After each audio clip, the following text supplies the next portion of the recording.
Hi, folks. I wanted to take some time here to introduce myself. My name is Chad Weaver, and I am teaching the online driver ed course. I'm actually or teaching at both Redland and Cedar Cliff. This course is done, however, completely online. So I will never physically really see most of these students unless there's an issue and they need my assistance in some fashion. So this is a course that's quite unique.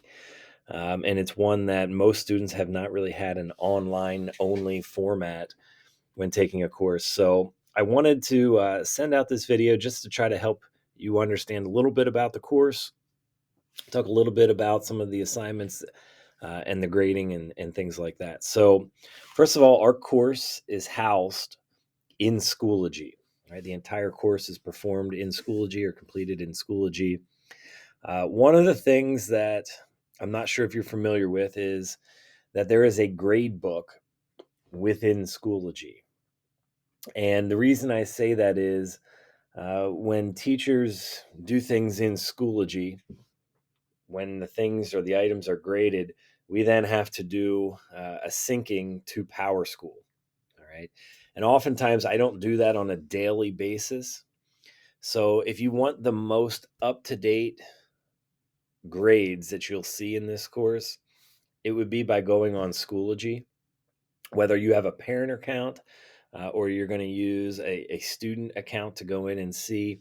If they go to the left side here within our course page here, mine says grade book. It would just say grades on the parent or student account. So one of the things I always try to point out is that it's best, if you can, to check the grades on the actual Schoology page versus PowerSchool. Now, typically within a week, I update those several times, but if they want the most current up to date grade, that's where it would be found. So that's one of the things I like to make note. Hopefully, you have access to Schoology. If you want to create a parent account and you haven't done that yet, if you go to the West Shore School District main page, so here's an example of the district page. Once you get here, you would click on the Parents tab. And if you scroll down here slightly, let me get my mug out of the way here. If you scroll down here in the middle, there's a Schoology link right here. If you do need to set up an account, things like that, there's access right here that, again, you can read through and you can set those things up if need be. So, highly recommend having a parent account if you don't already have one. Again, it's a way that you can check grades, see what work has been completed. You can actually see the work, see whether or not it's been done well, things like that. Back to the course itself. The total course is a semester in length. We take that semester, which is 2 marking periods, and we break it in half. So we have this beginning section here where it says click here to get started is just a video similar to what I'm creating right now, showing students how to get started in the course. The introductory work folder that's here talks about taking an online course, some of the things that you should be familiar with. There is one item in here that I think is really beneficial to help keep students on track, and that is the one that says pacing guide. So inside here, we have all the different modules for the marking period. All right, I shouldn't say first marking period, third marking period is this folder, this folder, this one, all the way through module 4. All right, that takes us to the end of the marking period. The end of the marking period is the 24th of March. So this is just a recommendation that at this point in time, students should have completed the introductory work module, should have completed module 1, should have completed module 2. Students can go at a faster pace if they want, and I highly recommend them staying ahead of the game instead of falling behind. All right. And this is now the 5th year of doing the online course here. And I will say there's tends to be two extremes: the group that does a lot of work right away, and then the group that waits to the last minute.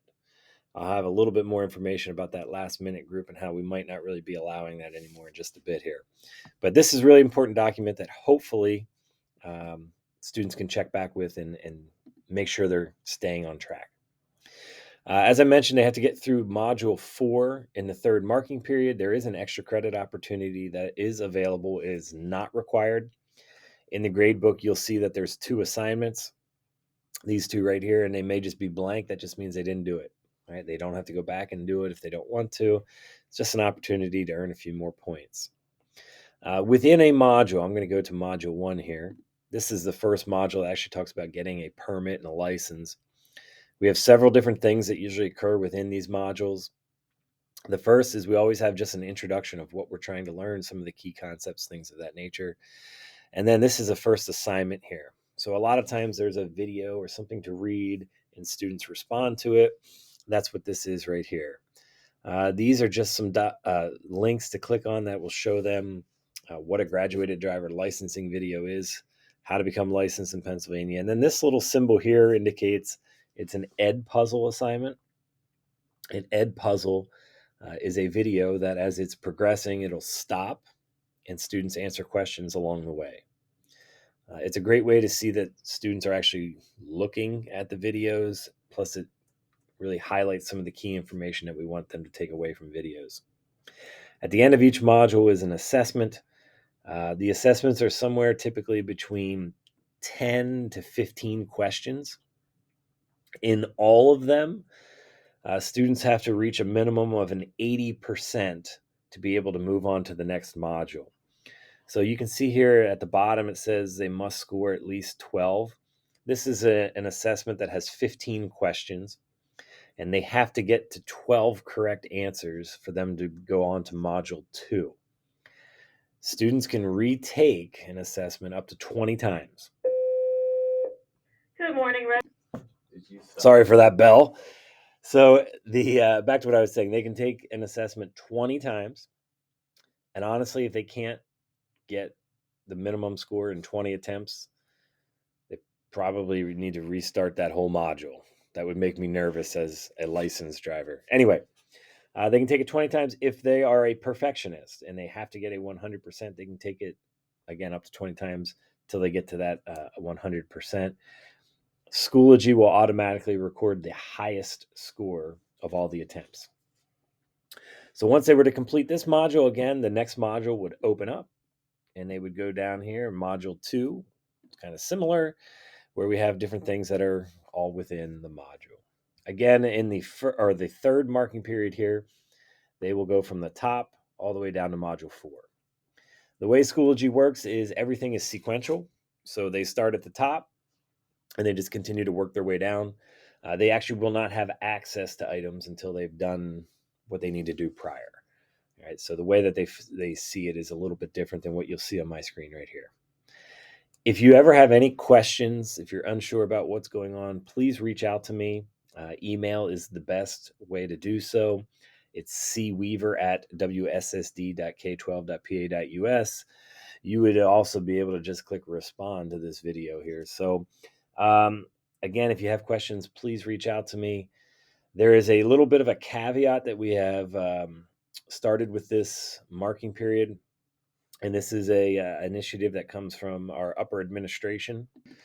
So to make sure that students are kind of keeping up with the pacing and that they're not just going to essentially sit here and fail the course for the year, we've had a directive from our ACE administration that if students have not begun the course by the end of Friday, January 27th, that on Monday they will end up being dropped from the course.